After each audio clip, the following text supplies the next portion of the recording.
the one main thing it's that I took from all this is just don't blame Conan, you know? Oh Just yeah, don't blame Conan. of course. Anyway, hello. Hello Hello. everybody out there. Welcome to Televised, the TV movie story, the podcast that you're listening to right now. Gasp. This week we are talking about The Late Shift from 1996. In our month of picking from each other's priority lists, I picked this one off of Eliza's list. And I guess to start off, I'm curious as to why this one was on your list. And just like if you I have was gonna a say reasoning. why'd you pick it, but I think I had it on my list just because it's a story I want to learn more about. I think it's funny to have a TV movie made very at that time, like when this movie got made, it was only like a couple years after the events, and it's just like, Yeah. and I think what actually did it was just learning about David Letterman's reaction to it and how he kept inviting John Michael Higgins onto his show and then never letting him actually like be on the show, like always like running out of time for him or whatever. From what I could tell, yeah, that happened at least one time. I didn't see anything about it happening multiple times, but I also wouldn't be surprised. I think Yeah, it this ha was yeah. this was an interesting one. I think its biggest issue is that recency to it, the immediacy of the story. Like it doesn't really have room to breathe, and obviously, there's a lot of further legacy to this story now that this movie sort of is it feels lesser in comparison like since we know how things would go past 1996, but Yeah. it was an interesting movie. I'll say that to start. Yeah. But go ahead with the breakdown of like the cast and everything. Yes, yeah. So it's The Late Shift from 1996, directed by Betty Thomas, written by Bill Carter and George Armitage, based on the 1994 book of the same name, starring Kathy Bates, John Michael Higgins, Daniel Roebuck, Bob Balaban, Ed Begley Jr., Peter Jurassic, Rennie Santori, John Kapelos, Stephen Gilborn, John Getz, Lawrence Pressman, Sandra Bernhard as herself, getting a title credit for less than a minute of screen time, Hmm. and Treat Williams as Michael Ovitz. It premiered on HBO on February 24th, 1996. From what I could tell, at like 1:30 p.m. I couldn't Hey. find any like I couldn't find the TV listings for that date for that time, but I did find an HBO guide from that February that says, it has a little ad for this, and it says 1:30, so I assume that's what time it premiered. But yeah, that is the movie that we're talking about here. Yeah. That this movie, like I just want to say this movie has so many people in it. And it's Oh like yeah, I yeah. thought it was kind of funny when like everybody like every time there was a new character on screen, they just had the little title card of like who this guy is, just to, like keep the movie going. Because it's like Rupert they Murdoch, Dick Ebersol, yeah, Bob Iger for a Bob scene. fucking Like, Iger. also, I didn't mention him because he doesn't get a solo title credit, but Rich Little plays Johnny Carson in a good handful of scenes in this. That, Very clearly, that they cast an impressionist more so than an actor. But I I did like seeing him. Like yeah, I've no, he's. never I'm not like clowning on Rich Little. He does a good job with the impression, and he's solid in his few scenes. But yeah. it Like was very much like, oh, well, they cast Rich Little because he's like the most famous impressionist, and he can do the Johnny Carson voice really well. yeah, it's like I've never been like the biggest like Rich Little fan, I guess, but it's like it was I don't know, it just felt weirdly comforting seeing him. I guess that's kind of the thing they were going for because you know Johnny Carson, like his whole leaving thing. But Yeah, he did a surprisingly good job with like the more dramatic scenes like later on.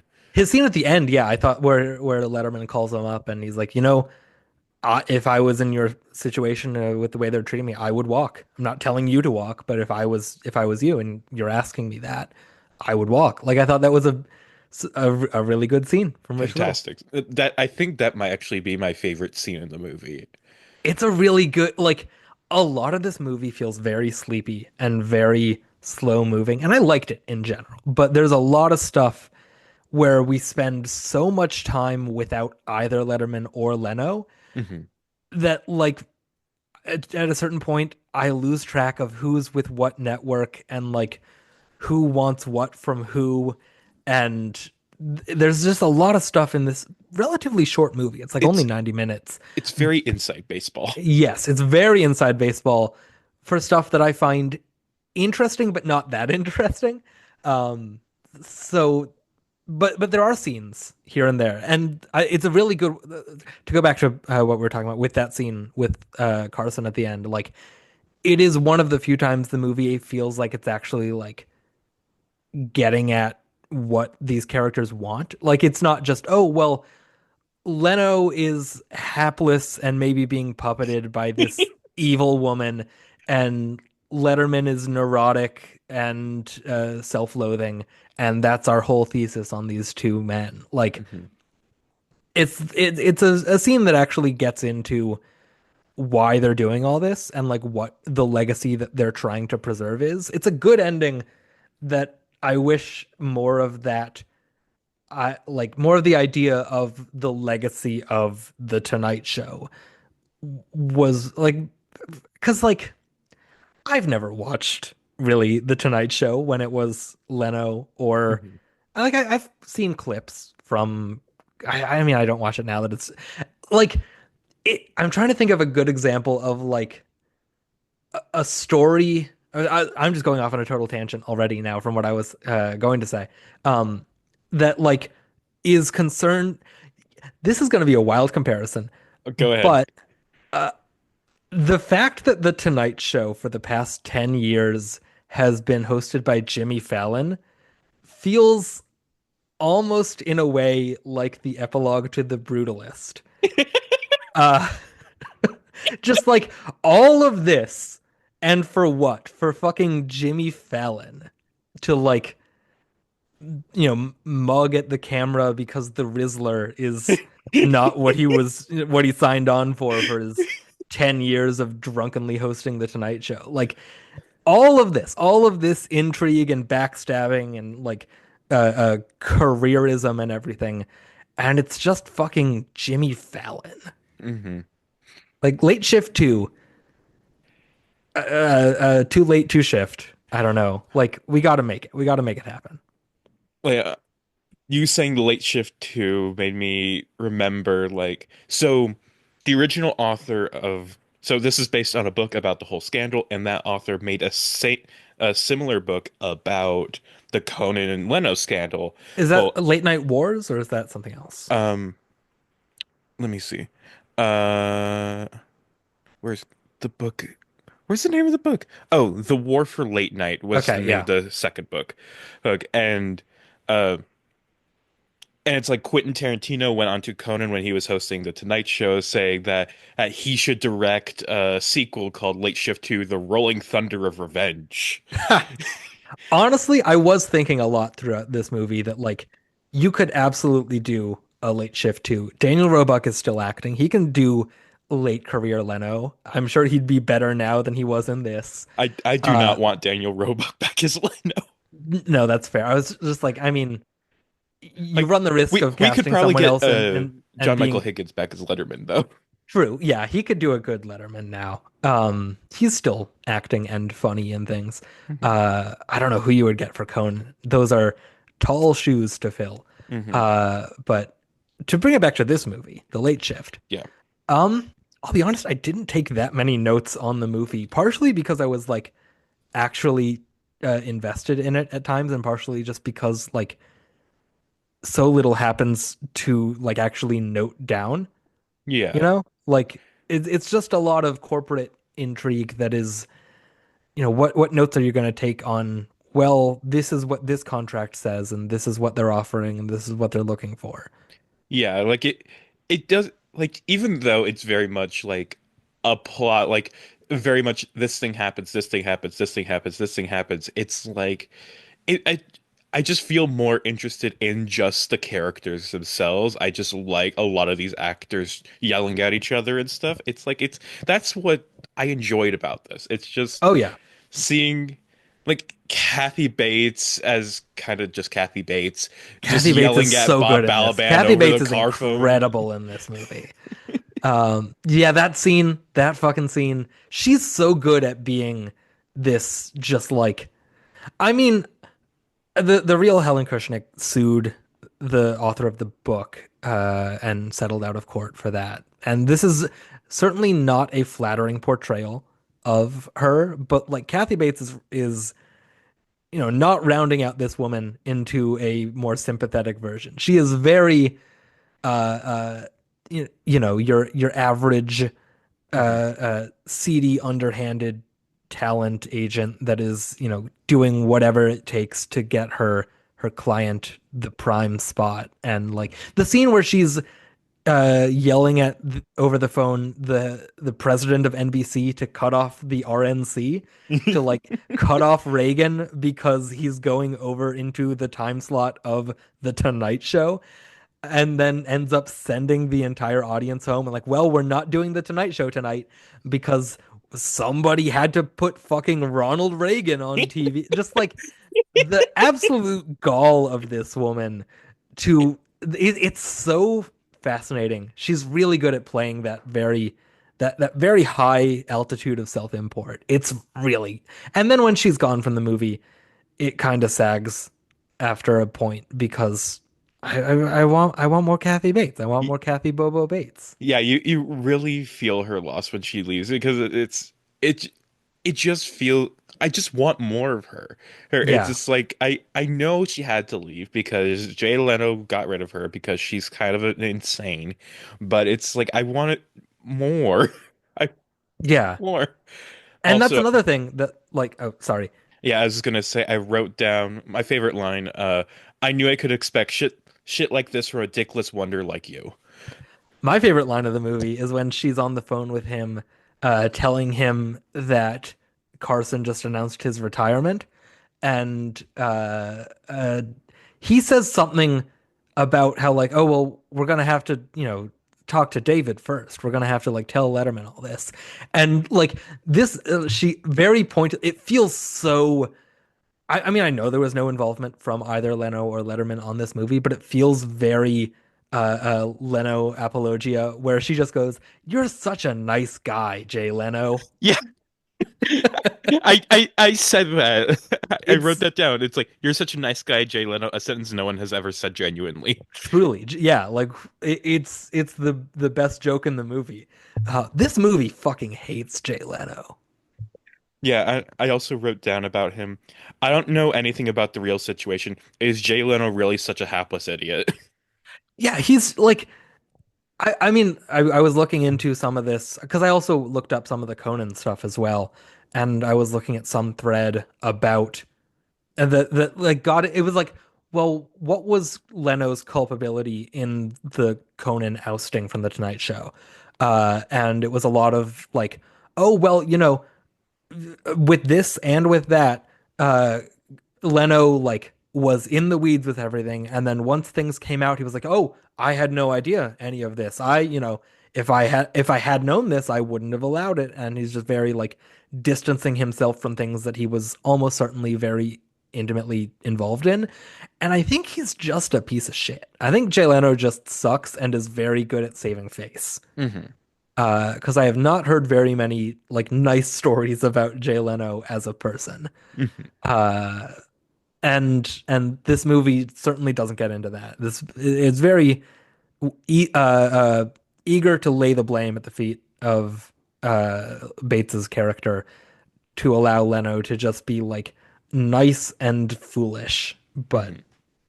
yeah, a version of this movie with a more modern perspective, I think, would be a lot more uh, uh, critical of Leno Yeah. as a figure in all this and his role in the more scheming aspects of what went down. Even if it's not, totally factual, history has, history has written Letterman as the victor in this situation. So Yeah. just someone making a movie of this now would be more quick to make Leno the outright villain regardless of fact, you know? Yeah, like what we really need now is perhaps a two-part miniseries where the first episode covers this part and the second episode covers the 2010 scandal.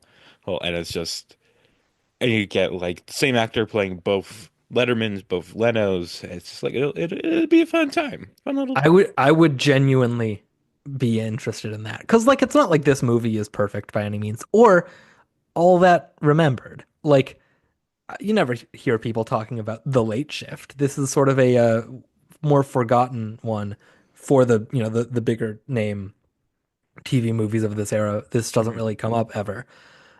So you're not like sullying a sacred text of adaptation by doing another version of it. Uh, but no, I think you could absolutely do an interesting modern miniseries about this. Maybe in a few, maybe later on down the line when they're not still living and active in the industry to some degree. Although, you know, it didn't stop them from making this while things were still going on currently to the point that like the postscript is like, well, and here's how things are now. It's still in flux. We don't know what's going to happen, but we're making the movie now. That did feel very weird. It's like where they are now, it's like things have barely changed. It's like Letterman's new show did really well until Hugh Grant went on the Tonight Show and talked about the sex stuff, and now Leno's back on top. And then that happened 2 years ago, and like it's 1996, and these two men will both be on TV for another 20 years or so. Mhm. And one of them has a much more bright legacy than the other. Yeah, it's whew. This the 90s really were just like the era of TV movies. Like I feel like that's when people really cared about them at the Yeah. most. Yeah, this one is I mean it got 7 Emmy nominations. We'll talk about it, I'm sure. I really have not many more notes about the movie that we haven't already touched on. I Uh I I think I have a few things. Like I don't think we really ever got into like what do we think of the our two leads? okay, Like yeah. let's start with Daniel Roebuck. And my first n note about him was Daniel Roebuck looks and sounds like he swallowed a bee. Yes. It that prosthetic chin that they have on. I know that Jay Leno's chin is very prominent, and but this looks so like there's a point in this movie, I don't even remember what it is, but like where he very consciously like doesn't do something. I don't remember. Oh well. But like it feels like, oh well, they couldn't have done that shot because it would have messed up the prosthetic. Like, oh, it's when he gets the motorcycle and he doesn't put on the helmet with the chin strap Mhm. because it would just like dig into the clay they have stuck to his face. Like it's so hard to take him seriously because like it really restricts his facial acting because he just has like a pound of putty stuck to his entire jawline, like jotting out like he's fucking Mac tonight.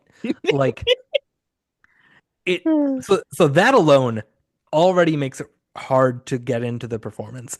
And then on top of that, he's definitely doing a voice that is not really on the mark. It doesn't really sound all that much like Jay Leno, and what it does sound like is very annoying.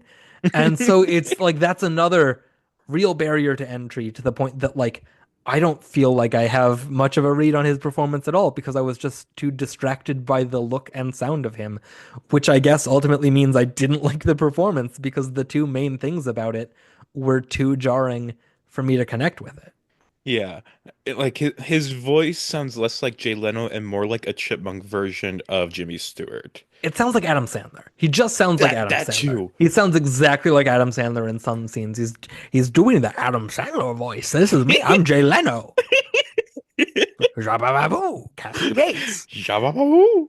Yeah, it's unsettling. It's that's ultimately how I feel about him in this movie. Is it's unsettling to look at him because he's got the chin and because the hair also looks so painted on and looks so like you could knock on it and it would echo. It looks like a big piece of plastic on his head. God, have you ever seen Son of the Mask? I have not, but I know what you're referencing, and yes, he does look like the Caucasian son of the mask. If you just like did some color editing and made that red hair black and that green skin like a Jay Leno colored, it would look exactly like Daniel Roebuck in this movie. It Oh my is it is uncomfortable. And God. like all that being said, the makeup on John Michael Higgins isn't better. It's just less unsettling. I'm not the biggest John Michael Higgins fan, so I didn't even think he had much makeup. I thought I maybe mean, it was just a wig and that was it. it's the wig and it's the gap tooth, but like Oh, true. the gap tooth is very like again like you could just like rub your thumb on that and smudge it off. Which like I mean the alternate is I guess corrective surgery to give him an actual gap tooth. So you're really it's not going to work out either way to give someone a fake gap tooth, I guess, Hmm. but it's less distracting. And also, John Michael Higgins is a lot more charismatic as a performer, playing a much more charismatic figure. Letterman is like, again, much funnier than Leno ever was, just from what I've seen of them. So like, it's not just that the movie is much more in the court of Letterman and on his side. It feels like I'm also just more drawn to him because I like John Michael Higgins, I like David Letterman, and I think he gives a much better performance in the movie. I think John Michael Higgins is my favorite part of this movie. I think he's just electric like every time he's on screen, especially like when he's like in the David Letterman comedy mode. Oh, Yeah, like the first scene of this movie is the press conference when David Letterman announces he's going over to CBS.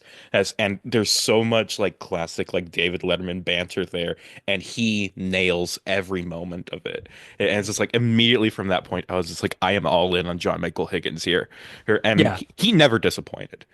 Oh yeah, he's really like I mean I would probably say Bates is my favorite performer in the movie, but it's tough because Bates is doing, it's very similar to what she does in Primary Colors, except evil.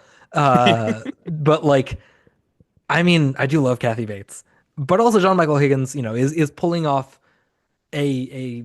I've never seen Helen Kushnick speak. I've seen a lot of David Letterman clips here and there, and I think Higgins, like, it's two different things that they're getting at. But I think Higgins is great. I think it's a really fun performance. I think the self-loathing stuff can get a little much, but I think that's more the fault of the script than it is Higgins. I think he does a good job with those scenes that Mhm. tend to get a bit overwrought, but like he's still uh, uh he's still charming in them. It doesn't ever feel like, okay, we fucking get it. David Letterman, is throwing himself a pity party. It feels it's more engaging, and that's because Higgins is still making him a charming, self-loathing type of guy. It I when I was like just looking at more things about this movie, I saw so many people shitting on the scene when he was throwing baseballs at the archery uh target. And it's just like I that scene felt like early that little moment of it, I guess, it felt so inconsequential to me. And it's just like Yeah. why were so many people talking about this one thing? Why are you getting like if I hadn't, also seen those same things people talking about, I don't think I would have clocked that as something to note in the movie. Like it would be on the level of like when he puts his hat on after he doesn't get, the Tonight Show thing. When Balaban and the other guy go into the office and he has the meeting with them and they don't. Is it Balaban? I don't remember. I think it's No, Balaban. It's Balaban and the other guy. Rennie Santori, I Santoni, yeah. guess. Yeah, like it's just such a set dressing of a scene that like why would you take note of that? Hmm. Ed Begley Jr. or no, not Ed Begley. Balaban, the one that we were just talking about. Yeah. Um, Balaban does have the biggest laugh line of the movie for me, which is such a throwaway thing. But it's when he's talking with the other guy about Mike Ovitz, that Letterman got Ovitz, and it's like, oh well, the other guy says, well, there's only so much he can do for him. What's he gonna do? Put him on television in Venezuela? And it cuts to a close up of Balaban, and it just goes, huh, that's funny, and just like sort of mumbles, like Bob Balaban is so good at playing the most humorless men you've ever seen in anything, which is like incredible because he's so funny, like in real life. Hmm. That like it takes a lot of talent to be that funny and to play that unfunny and like completely humorless and dry. And just like for whatever reason, that little beat of him like not even fully laughing at a dumb joke from his business associate, like I cackled. And I don't know why, but it really got me. Hmm. Yeah, God, all of these like character actors, these supporting actors are just so really good, and it's just like they have to be here for Daniel Roebuck as Leno. Yeah, which like I will always to some degree have a bit of a soft spot for Daniel Roebuck. Why? Because he was on Lost for a couple episodes. There we go. Oh, It's another one of those. He gets hilariously blown up by C4 or dynamite or whatever that he's trying to handle, and he's telling everyone like, "Oh, well, you have to be very careful with it. You don't want to make a big gesture." And he makes a big gesture, and it blows him up, and he dies. Uh, and it's a he's playing like a prissy little high school science teacher who shows up just like out of nowhere to be like, "Oh, I'm a character now. Surely that means I'm going to be here forever and not die next episode." But he's fun on that. But no, this is not his best work from what I have seen him yeah, show up in. He's like good in The Fugitive. He's good in that ensemble of Tommy Lee Jones's second in command. I like him in his Rob Zombie movies. Like I Yeah. thought he was really good in The Munsters. I didn't see that, but I saw that he was in that, and it's a good fit for Yeah, casting. yeah, it's I feel like people hate on Rob Zombie's The Munsters too much. Like it is a really solid cast. It is very very funny. It's very intentionally kind of stupid funny, but it's still hilarious. At least to me. I There you know. go. Anyway, sorry. I Oh just no, people yeah. talk just are so mean to that movie, and it's I want them to stop. If I watch it, I will let you know my thoughts on it, and I will be kind. Well, you But no, don't yeah. have to. Well, I said if. I said if I watch it. No, it's I a meant you great. don't have to be Oh, kind. well, I will. Yeah, no, that's fair. No, yeah, Balaban, Begley, like Ed Begley Jr., who's not really given much to do in this, but always love seeing him pop up. Yeah, The great, he's one of the most featured actors in our list. yes, yeah. You, we did look through that, didn't we? Yeah, Um, I was just gonna try and pull up like the yeah. whole list, try get a number for how many, but you keep talking. I was just gonna say the great Treat Williams showing up in this, Yes, who is got an Emmy nomination for playing Mike he did. Ovitz. He did. He's very charming in this. I mean, very charming in general. Treat Williams, a very charming actor that I love seeing pop up wherever. But no, he's you know just in him being there, you get that this is a commanding figure that is going to.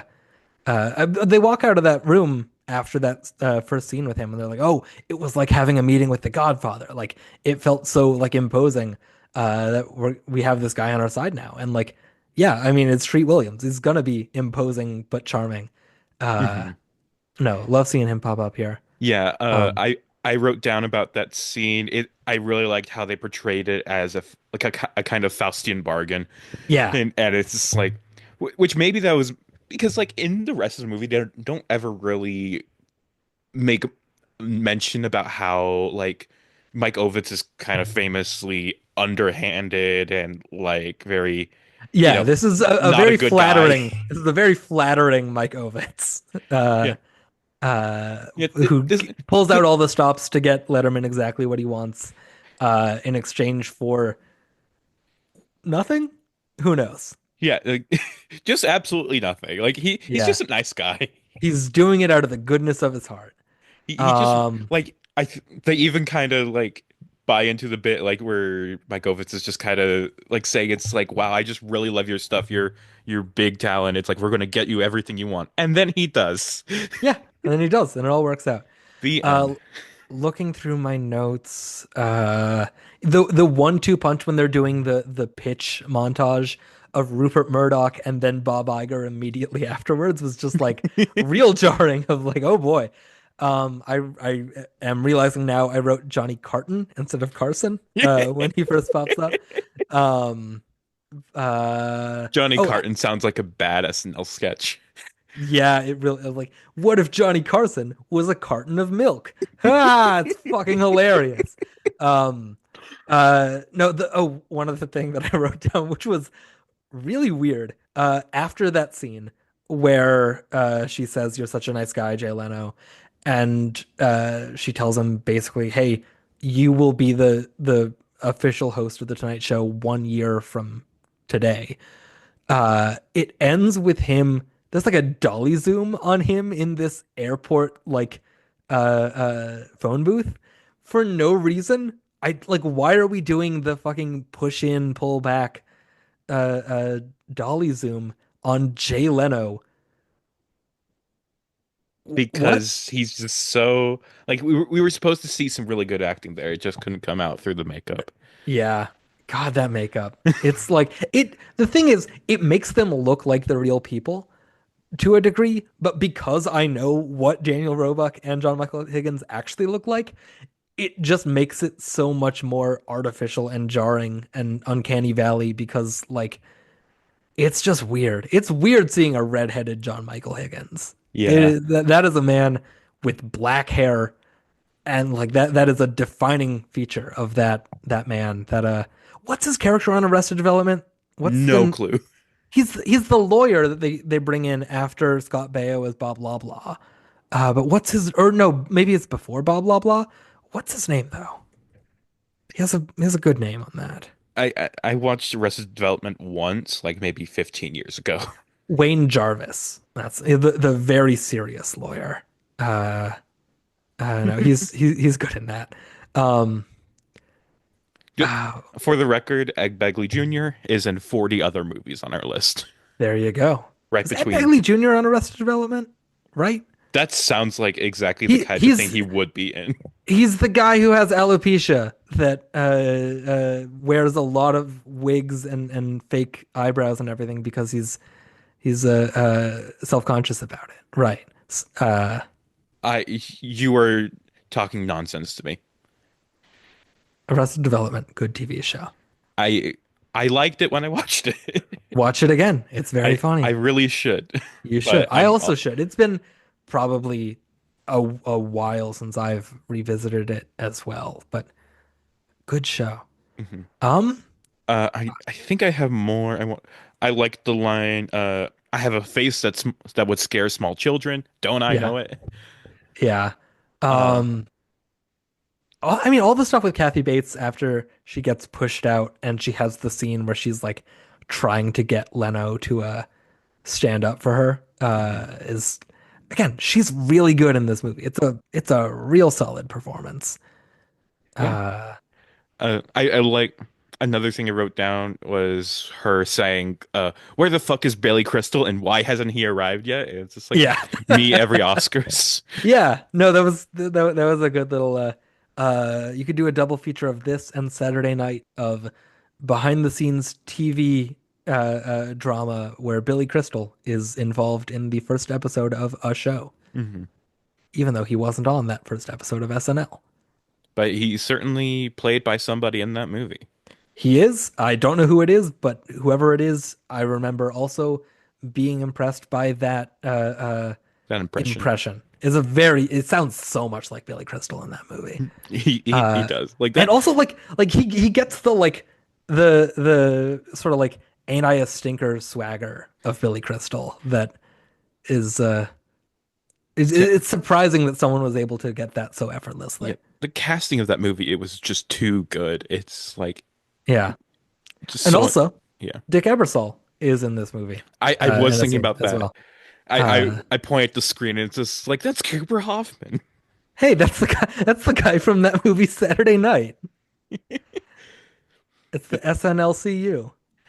Yeah, now it's like now I want just some other movie about like modern TV, modern late night television, something like that, and also have Dick Ebersol in it, just so we can have the Dick Ebersol trilogy.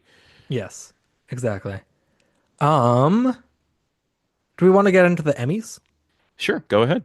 Okay, so like I said, it got 7 Emmy nominations, which is the most for anything we've covered to this point. I think Gia had a few. Yeah, Actually, I that might not be true. Gia might have more than this. I don't remember. I'll Let look me that up real quick. but it was nominated for 7 Emmys, didn't win any of them.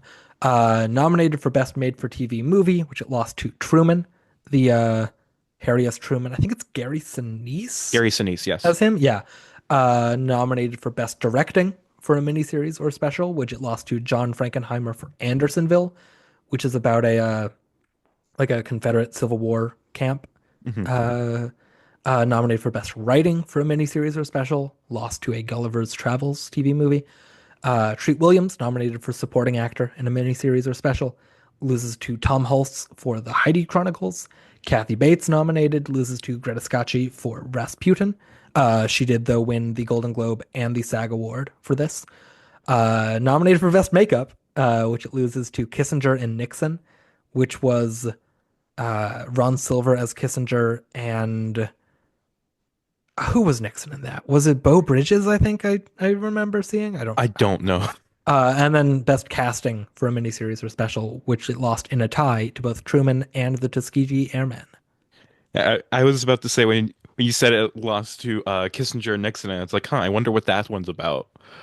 It's about it's a romantic comedy between Sarah Kissinger and Bob Nixon. Totally unrelated. No relation. Just like two people that happen to be their last names. Yeah. That was nothing. Yeah. That was a nothing joke. I'm By the sorry. way, Gia had 6 nominations. Okay. So So your this statement rang true, but it did win one for editing. right. Yes. This did not win any of those 7. Although, I mean, I'm sure we will watch and talk about some of these other nominees here. So I can't speak to the quality of them at any to any degree, but like this could have won one of those, I and it would I have I would have really liked for this to have won something. Kathy Like, Bates. I mean, like I've been saying, great in this. Would have been a deserving. She has an Emmy somewhere, right? yeah, definitely. Let me look Kathy that up. Kathy Bates, Emmy. She has to have like 5 probably. Yeah, it's like she won for American Horror Story, I think. Right. Yeah. Uh, oh no, she won. Yeah, she won one for American Horror Story, one for Two and a Half Men, Wow. where she plays the ghost of Charlie Sheen or Charlie Parker. Yeah. That's wild. Yeah, but she had Um, how many nominations are here? One, two, that's a three, four, five, lot. six, seven, This eight, was her nine, first, 12, and 15. then Third Rock from the Sun, Dash and Lily, Annie, the Annie TV movie where she plays Miss Hannigan, 6 Feet Under, Warm Springs, Ambulance Girl, Alice, Harry's Law, Two and a Half Men, Harry's Law again, and then 3 nominations for American Horror Story, and probably on her way to yet another one this year for Matlock. Yeah, I was about to say like I was about to say I was surprised she didn't get nominated, but then it's like maybe it wasn't That, eligible yet. yeah, I think that's for this upcoming Emmys year. Yeah, So who knows? Maybe she'll win her third Emmy for I hope something she other does. than Two and a Half Men and American Horror Story.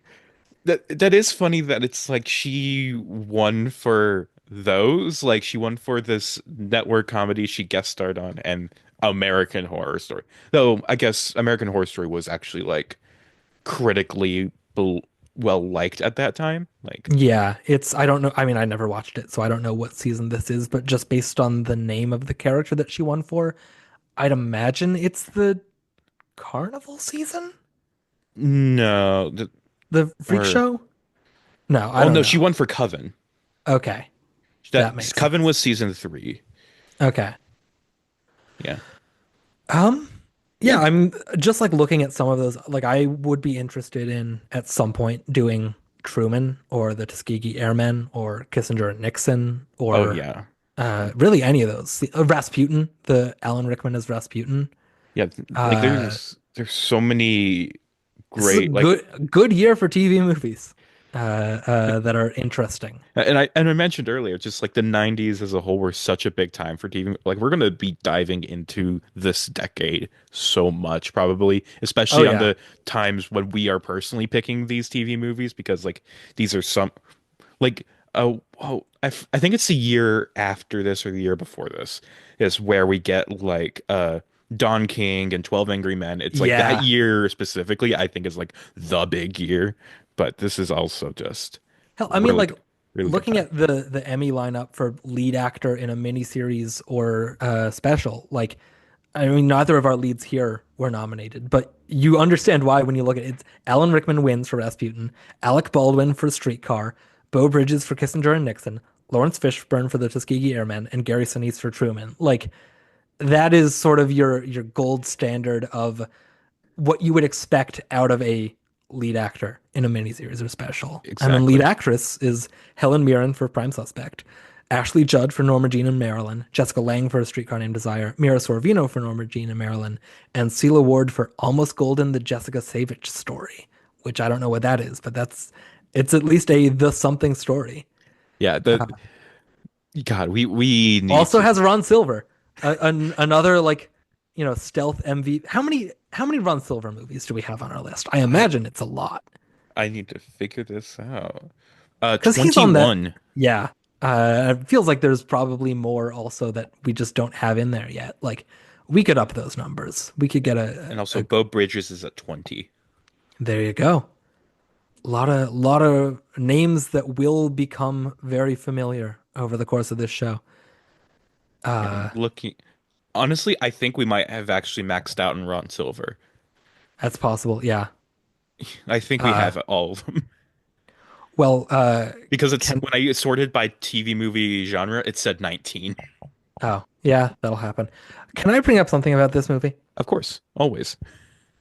I could not find any source for the song over the end credits, which is like a vaguely European rock song. I searched quotes from the lyrics in quotation marks, got no results. I looked on the soundtracks page on IMDb, no results for this song. I don't know what this song is, and it's like it's it's a wild song. It doesn't match at all the vibe of the movie or the story or anything. I'm what is this? What is this song? I I feel w like I wish I had paid close enough attention to have go any back to opinion it. on this. Go back to it. It is wild. I like it's so jarring. I do like it's like our music echoes like a thousand guns. We're living fast, we're living loud, our hearts are beating like what did I write down here? Our hearts are beating like a drumming crowd. Like, and it's this like again, kind of Euro pop rock voice. I what? I I had pulled up the YouTube upload, jumped to the credits, and heard like 3 seconds, and I had to stop myself from laughing so hard. It sounds like a fucking like a Lonely Island digital short. It does. It's so fucking weird. Anyway, It sounds anyway. so bad. Yeah, I feel like we should like I like almost want to turn to like Reddit Lost Media and be like, hey, what's this song? Can anyone find this? I don't know. Is weird. Well, maybe like at the end of the credits, they have like No, song. I skipped ahead. I skipped ahead. They credit There's No Business Like Show Business and it was like David's theme or Yeah, they have something Johnny's like theme, like Johnny Carson's intro music. oh yes, the That's Johnny it. Carson. Yeah. Those are the only two and same thing on IMDb. It only lists those two credits in the soundtrack credit. So like this song doesn't exist. That is so strange. What? What? I also I looked up direct lyrics in quotation marks, zero results. We gotta get on this. Internet sleuths, put on your caps. We're finding this song from the end of The Late Shift. Like, please, we need to find this song, or else Gordon is going to die. Exactly. I'm gonna I'm gonna die for Just real. die in I'm real going to life. die in real life if we don't find this song by tomorrow. Not And tomorrow. This isn't even up and yet. and those are my demands. It's like the scene in Blazing Saddles where it's Cleavon Little just like holds himself up. It's Yeah, like, the gun to his head. Exactly. It's exactly that. won't somebody Um save that poor man? oh, that's Oh good. man, Blazing Saddles, good movie. good movie. The late Um the late shift, controversially, also a good movie. Pretty good. Yeah, it's slow at times, but all in all, like we have covered worse movies for Oh, sure. absolutely. We've covered better movies as well. Like this is kind of right down the middle of the 10 now episodes that we've done so far. Also, I do think this would have been better if it was titled like Liz and Dick, whereas fucking like Jay and Dave. Jay and David, yeah. No, just Dave. Okay. Gotta shorten it. Yeah. Good old Dave Letterman. Did you see like on the upload of the Liz and Dick episode where I shortened our names to I did. Yes, Liza and Gordy? I did. That was cute. I liked that. All right. Um, yeah. Oh, so I think we are pretty much done talking about the late show, correct? Yeah. Yeah, I don't have anything else to say here. So, in honor of our 10th episode and in honor of the late shift, I was going to do a David Letterman style top 10 list. Oh, But that's it, fun. I was, and it's like originally it was going to be like, oh, the top 10 movies we covered. But it's like, no, that's boring. So I'm going to do the top 10 movies we didn't watch. Well, And there you it's go. just 10 movies from our list that I thought were funny. Hey, and so over this point, I'm going to put like the David Letterman like drum roll thing. And I want you to count me from 10 to 1, and I'll just list each thing. Okay, so you, Okay. Number 10. tails you live, heads you're dead. Number 9. I me wed, Number 8. and millions die. Hell yeah. Number 7. Bandit, Beauty and the Bandit. What? Sorry. Number 6. Sorry, we left you to Bandit, Bandit Goes Country. Oh no. Number 5. Bandit. God. And how does David Letterman not laugh his own jokes? I know. Bandit, Bandit, Bandit. Is that no? No. That's a real title. No. It's sorry. No. Bandit, Bandit. Bandit, Bandit. That's it. That's it. That's the name. It surely that can't be though I I it, I right? will send it to you. No, I mean I'm looking it up and I'm seeing it, but like surely that can't be it. Clearly not. Clearly that's not it. That's not You have it. to keep going. Say the next. Say the next. Number 4. Rockin' with Judy Jetson. Hell yeah. Number 3. Sub down. Number 2. Sorry. Pumpkin everything. And number 1 on the list of movies we didn't watch. Still the beaver. Oh boy. God. I didn't, Bandit, Bandit, Bandit. I didn't think I would actually laugh at this while reading it. Bandit, Bandit, Bandit. Be- Because like when I was writing these down, it's just like I was already losing confidence in the bit.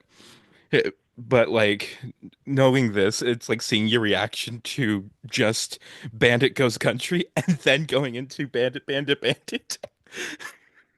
Bandit, Bandit, Bandit. Although technically it should be read Bandit, Bandit, Bandit. Bandit, Bandit, Bandit. Exactly. It's the only thing I've said the past like 6 times I said anything was just Bandit, Bandit, Bandit. It's It's Yeah, that's what that movie's called, I guess. I, because we're emphasizing this so much, I feel like that means we're going to have to watch it at some point. I think we are gonna have to watch that not next month because we have a plan for next month. But And I don't think I'll pick it in May, but yes, but maybe in that's June it'll is the be in month the that back comes of our after May. minds. We'll certainly think about it. Yeah. I know I will be thinking about it a lot because yeah, that's what it's called. That's the name of a movie that exists out there. Mhm. Well, anything else while we're here? No, I'm good on this. I'm good on The Late Shift. Good movie. Good, good movie. Bye, everybody. Bye.